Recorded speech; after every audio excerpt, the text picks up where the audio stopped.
దేవుని వాక్యాన్ని ఎరిగినటువంటి, దేవుని మాటలు విన్నటువంటి భక్తుడు కూడా ఎన్ని శ్రమలు వచ్చినా, ఎన్ని నిందలు వచ్చినా, ఎన్ని అవమానాలు వచ్చినా, ఎన్ని బాధలు వచ్చినా వాటన్నిటిలోనూ కూడా దేవుని యందు భయభక్తులు కలిగి ఉంటాడు.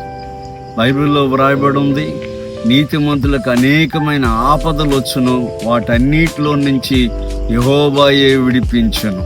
గనుక ఈ బుద్ధిమంతుడు అంటే దేవుని ఎరిగినవాడు, దేవుని చేత ఎరగబడినవాడు, దేవుని తాలూకు శక్తి సామర్థ్యాలు మహిమ ప్రభావాలు ఎరిగినవాడు, దేవుడు ఆయన జీవితంలో చేసిన అనేకమైన ఆశీర్వాదాలను ఎరిగినవాడు. కాబట్టి ఇప్పుడు శ్రమలు వచ్చినా ఆయన యందు భయభక్తులు కలిగి ఉన్నప్పుడు వాన కురిసినా, వరదలు వచ్చినా, ఏమొచ్చినా బండ మీద వేయబడిన పునాది కాబట్టి స్థిరముగా బలముగా ఉన్నట్లుగా దేవుని వాక్యంలో చూస్తున్నాం.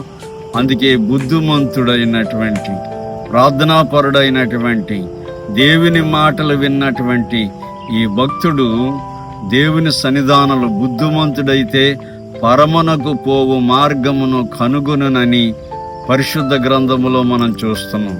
క్రిందనున్న పాతాళలోకమును తప్పించుకొని పరమునకు పోవు మార్గమును కనుగొనను.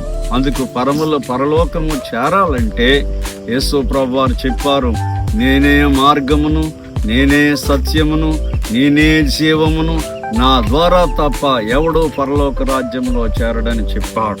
అందు గురించి దేవుని సన్నిధానములో యేసు ప్రభువారు ఆయన మా మార్గము తప్పిన ప్రజలకి మార్గము చూపించినందుకు వచ్చారు.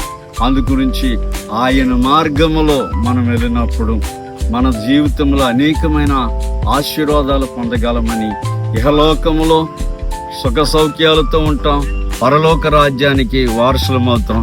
అట్టి కృప పరిశుద్ధాత్మ దేవుడు మనకు అనుగ్రహించునుగాక.